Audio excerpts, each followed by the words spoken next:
ঢাকা ইউনিভার্সিটিতে আমি একজন শিক্ষার্থী হিসেবে আমার বয়স 2 মাস।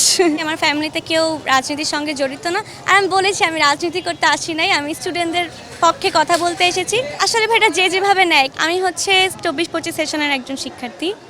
এবার হচ্ছে ডাকসু নির্বাচনে সেন্ট্রালে সদস্য পদে প্রতিদ্বন্দ্বিতা করছি, স্বতন্ত্র প্রার্থী। মূলত হচ্ছে আমি পেপারলেস ক্যাম্পেইন করছি যেন আমার দ্বারা আমার ক্যাম্পাসের পরিবেশ নষ্ট না হয়।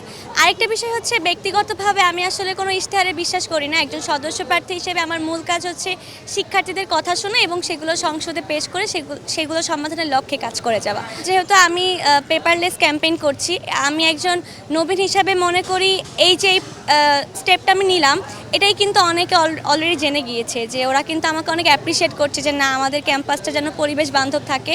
তো প্রচারণার ক্ষেত্রে সমস্যা হচ্ছে না। আমি চেষ্টা করছি আমার দিক থেকে যতখানি শিক্ষার্থীদের কাছে পৌঁছানো যায়, প্রতিটা ডিপার্টমেন্ট রিচ করা কিভাবে বা হলগুলোতে যাওয়া। বেসিক্যালি হচ্ছে আমি এখানে রাজনীতি করতে আসি নাই, আমি এসেছি শিক্ষার্থীদের জন্য কাজ করতে। আমি যে ক্যাম্পাসে যেগুলো ফেস করেছি ওগুলো যেন আমার মতো বাকি 10টা শিক্ষার্থী যেন ফেস না করে।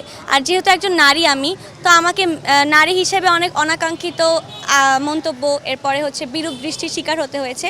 তা আমি মনে করি যে আমি যেহেতু একটা মেয়ে হিসেবে এগুলো শিকার হয়েছি, বাকি 10টা মেয়েও কিন্তু এগুলোর শিকার হয়েছে।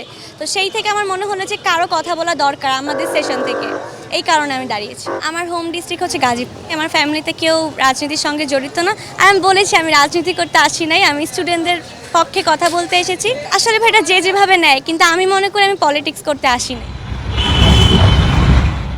কি মনে আছে তো, 9 তারিখ সারাদিন 1 নাম্বার ব্যালটে ভোট দিই।